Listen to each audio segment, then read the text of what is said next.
जय जिनेन्द्र।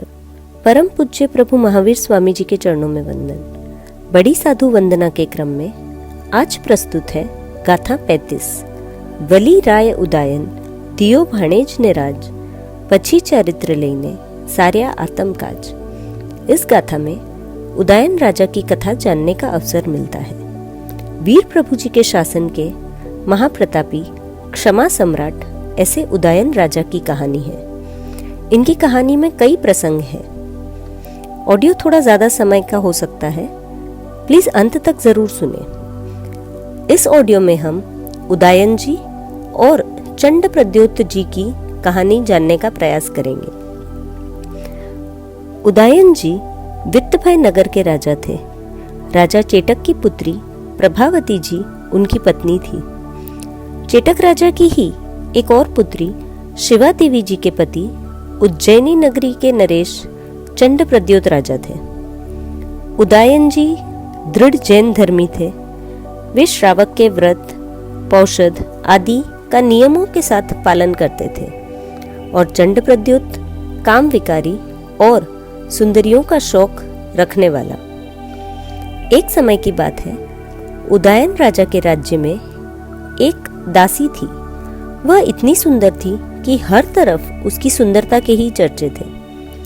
तब चंड प्रद्योत राजा आधी रात को अपने अनिलवेग हाथी पर वित्तभय नगरी में आए और रात ही रात में उस दासी को लेकर उज्जैनी नगरी पहुंच गए। जब उदायन जी को यह बात पता चली, उन्होंने दासी को लौटा देने का संदेशा भेजा, लेकिन उज्जैनी नरेश नहीं माने।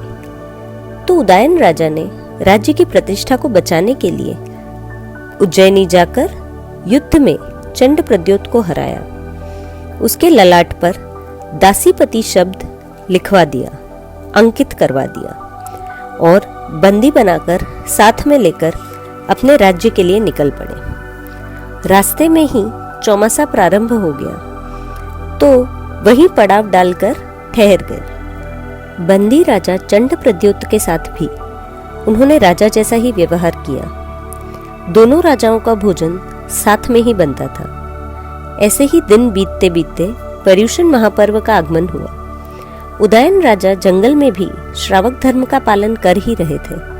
संवत्सरी के दिन उन्होंने उपवास किया, पौषध व्रत किया और रसोइये से कहा, आज मेरा उपवास है। चंड प्रद्योत जी से पूछकर उन्हें जो खाना हो वह भोजन उनके लिए बनवा दिया जाए।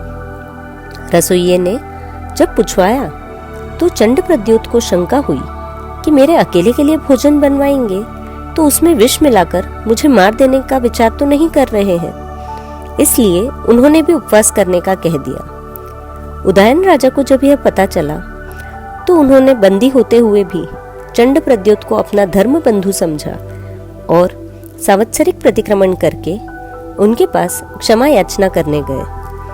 तब चंड प्रद्योत ने कहा, बंदी बनाकर कैसी क्षमा याचना?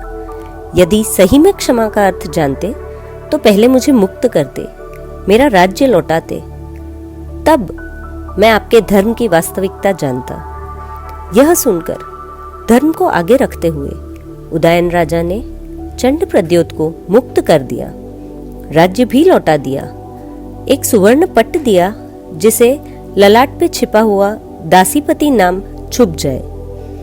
यह सब करके दूसरे दिन पालना करके एक मित्र की तरह उन्हें विदाई दी। इसी उदारता के लिए आज भी जब क्षमा दान की बात आती है तो क्षमा सम्राट के रूप में उदायन राजा को याद किया जाता है।